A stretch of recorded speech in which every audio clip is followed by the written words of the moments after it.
माझे नाव तुषार आहे आणि ही घटना काही दिवसापूर्वी माझ्यासोबत घडली आहे। माझे वय 26 आहे। त्या दिवशी मी आणि माझा एक मित्र रोहन जगताप आम्ही आमच्या जिवलग मित्राच्या घरी नाशिकला लग्नाला गेलो होतो। साधारण 8 दिवसापूर्वीच आम्ही तिथे त्याला मदत करण्यासाठी गेलो होतो।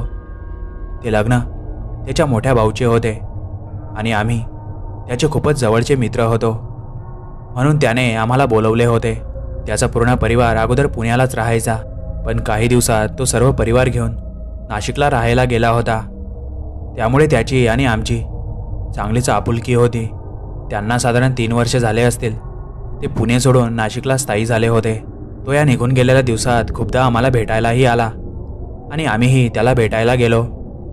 त्यामुळे तो आमच्या सतत संपर्कात होता। त्यामुळे आम्ही त्याच्या मदतीसाठी तातडीने त्याच्या घरी गेलो। तसा त्याचा मोठा भाऊही आम्हाला ओळखतच होता। रोहन आणि मी माझी 4 व्हीलर घेऊन आलो होतो। आता ते लग्न दुसऱ्या दिवशी होते। पूर्णच तयारी आम्ही आटपली। चांगल्या थाटात ते लग्नही पार पाडले। रात्रीचे 8 वाजले। मी आणि रोहन आता घरी जायला निघालो। तसे पण खूप दिवसाचे आम्ही इकडे आलो होतो, त्यामुळे घरचेही आम्हाला बोलवत होते। त्यामुळे घरी जाणे आता गरजेचे होते, म्हणून तिथून निघण्या अगोदर आम्ही माझ्या त्या मित्राच्या पूर्ण परिवाराला एकदा भेटलो। ते सर्व आम्हाला जायला नाही म्हणत होते। तो आमचा मित्र तर खूपच हट्ट करत होता। तो म्हणत होता, आज तर तुम्ही मुळीच जाऊ नका, पण आम्ही त्याचे कुठे ऐकणारे होतो, कारण सतत घरून फोनही येत होते। म्हणून नाही हो करत शेवटी मी आणि रोहन रात्री 9 ते 10च्या दरम्यान नाशिकवरून पुण्याला जायला निघालोच। तेव्हा थंडीचे दिवस होते, म्हणून कडाक्याची थंडी होती, पण आम्ही तिथून निघताच आम्ही गाडीचे पूर्ण काच लावून घेतले आणि काही लग्नातील गप्पा गोष्टी करत आम्ही प्रवासाला निघालो। पण आज या आनंदात काहीतरी विचित्र अनुभव आम्हा दोघांना येणार आहे याची आम्हाला कल्पना नव्हती। काही हळू तर काही भरधाव वेगात मी गाडी पळवत होतो। आम्हाला हा रस्ता पार करायला साधारण 4 ते 5 तास तरी लागणार होते, पण भरधाव वेगात जर का मी गाडी पळवली तर आम्ही लवकर पोहोचू हे आम्हाला माहीत होते, म्हणून आहे त्याच कमी जास्त वेगात आम्ही गाडी पळवत होतो। आता साधारण 2 तासाच्या प्रवासानंतर आम्ही रस्त्याच्या एका ढाब्याला गाडी थांबवली आणि तिथे काही नाश्ता करून गरम चहा घेतला, कारण गाडीच्या बाहेर येताच कडाक्याची थंडी आम्हाला वाजत होती। आम्ही काही वेळातच थंडीमुळे खुडखुडू लागलो। त्या ढाब्यावर खूप मोठ्या गाड्या आणि ट्रॅव्हल्स उभ्या होत्या। आमच्या आवरून झाल्यावर आम्ही दोघेही खुडखुडतच गाडीत येऊन बसलो। गाडीत बसल्यावर थोडे बरे वाटू लागले। थोडी थंडी कमी जाणवत होती। आता मी हळूच गाडी चालू केली आणि आमच्या मार्गाला निघालो। आता मलाही थोडी झोप येत होती, म्हणून मी सावकाशच गाडी चालवत होतो। रोहनला गाडी चालवता येत नव्हती, म्हणून तो निवांत माझ्या शेजारच्या सीटवर बसला होता आणि त्याचे डोळे मिटवत तो झोपी जात होता। त्याला बघून मलाही झोप येत होती, म्हणून मी गाडी हायवेच्याच कडेला परत एकदा थांबवली आणि त्याला उठवले आणि झोपू नको असे त्याला सांगितले। मी असे म्हटल्यावर त्याने गाडीमधील एक पाण्याची बाटली घेतली आणि गाडी बाहेर जाऊन तो फ्रेश वगैरे होऊन आला। तो येताच मी परत गाडी चालू केली आणि पुढे निघालो। आता आम्ही गाडीमध्ये काही नवीन गाणे लावले। आता आम्ही काही अंतर पार करून पुढे आलो असेल तर आम्हाला दिसले एक मुलगा आणि त्याच्यासोबत साधारण 50शी पार केलेली एक बाई उभी होती। कदाचित त्या मुलग्याची ती आई असेल। मी आता आमच्या गाडीचा वेग हळू केला। काही वाहने भरधाव वेगात आमच्या गाडीजवळून जात होते। तो मुलगा आणि त्याची आई रस्त्याच्या एका बाजूला उभे राहून आम्हाला गाडी थांबवण्याचा इशारा करत होते।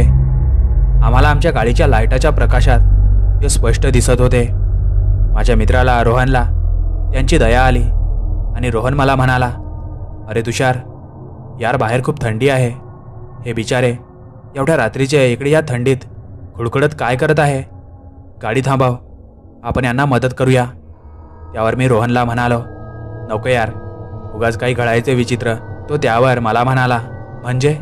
अरे तुला माहीत नाही का या रस्त्यावर किती भयानक अनुभव आले आहे ते? अरे तू वेडा झाला का? अशा काही अफवांवर विश्वास ठेवू नको, आपण मदत करू त्यांना। माझ्यावर चिडतच रोहन मला म्हणाला। आता रोहनच्या हट्टापोटी मी माझी गाडी रस्त्याच्याच कडेला त्या दोघांच्या पुढ्यात थांबवली।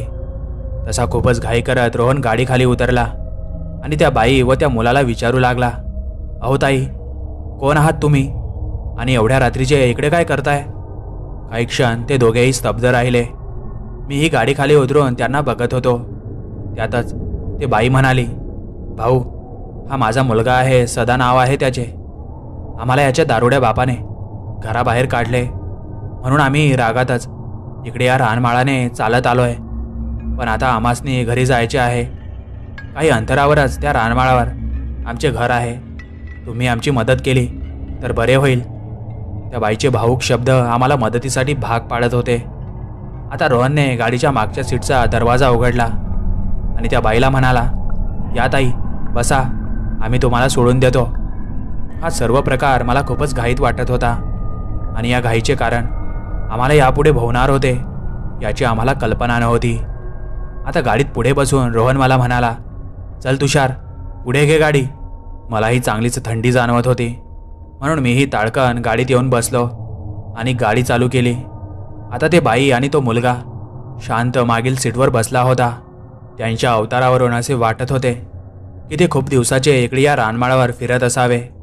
मी गाडी चालवत आरशातून त्या दोघांकडे बघत होतो. मला त्या दोघांच्या चेहऱ्यावरून खरंच खूपच दया वाटत होती. असेही गरिबीचे दिवस काढावे लागतात याची मला प्रचिती झाली.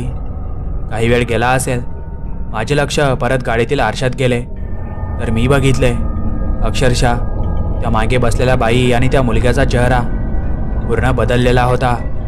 त्या दोघांचे चेहरे पूर्ण लाल पडले होते. मी त्यांना बघून चांगलाच घाबरलो.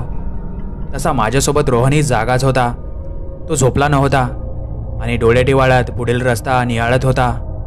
मला वाटले कदाचित मलाच काही भ्रम झाला असेल, म्हणून मी पुष्टी करण्यासाठी परत एकदा गाडीच्या आरशात मागे बघितले तर ते दोघेही तेव्हा दिसले होते तसेच भयानक परत एकदा मला दिसले. आता मी थरथरू लागलो. मी त्यांना बघून आता चांगलाच घाबरलो. मला आता कळाले होते हा काहीतरी वेगळाच भयानक प्रकार आहे.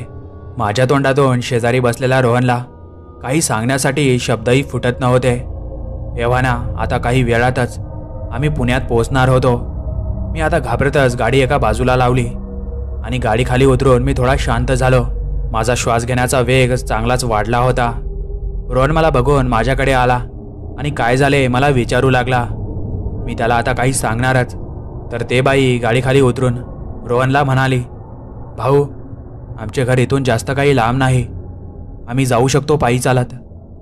तसे ते दोघेही शांतपणे आमच्या समोरून चालत गेले आणि काही क्षणातच कुठं गुडूप झाले काही कळालेच नाही. रोहन हे सर्व बघून चांगलाच चक्रावला. त्याला हा प्रकार काय होता काहीच कळाले नाही. तो माझ्याकडे डोळे टिवाळत बघू लागला, म्हणून मी आता त्याला सांगू लागलो, अरे तो प्रकार साधारण नव्हता, तो काहीतरी विचित्रच प्रकार होता जो आपल्या विचारापलीकडचा होता. मला जे दिसले होते मी त्याला सर्व सांगितले. तोही आता ऐकून चांगलाच घाबरला आणि आम्ही आता जिथे गाडी घेऊन उभे होतो तिथे काही वर्षापूर्वी एक लोकवस्ती होती. पण हायवेने भरधाव वेगात येणाऱ्या ट्रकने त्या लोकवस्तीतील काही घरांना चिरडून टाकले होते. त्यामुळे आता तिथे कोणीच राहत नव्हते. मग हे दोघे कुठे गेले आम्हा दोघांनाही काही कळत नव्हते. आम्हा दोघांनाही एक प्रश्नच पडला. हा सर्व प्रकार बघून आम्हा दोघांच्याही लक्षात आले की हा काहीतरी भयानकच प्रकार होता आणि आम्ही आमची गाडी घेऊन घरी आलो. काही दिवसानंतर आम्ही आमच्या कॉलनीतील लोकांना हा सर्व प्रकार सांगितला तर आमच्या कॉलनीतील एक म्हातारे आजोबा सांगत होते, अरे तिथे त्या जागेवर तसेच काही भयानक प्रकार घडतात. कधी ते कोणाला लिफ्ट मागताना दिसतात तर कधी कोणाला मदत मागतात. त्या आजोबांचे एवढं बोलणं ऐकून आम्हालाही चांगलेच आश्चर्य वाटले.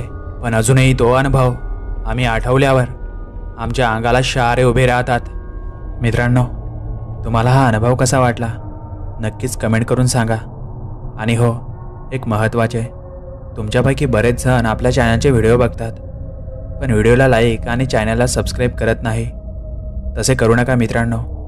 तुम्ही जर व्हिडिओला लाईक आणि चॅनलला सबस्क्राईब केले तर मला प्रेरणा मिळेल असेच नवनवीन व्हिडिओ बनवण्याची. म्हणून मित्रांनो, आज नक्की व्हिडिओला लाईक करा आणि चॅनलला सबस्क्राईब करा. धन्यवाद.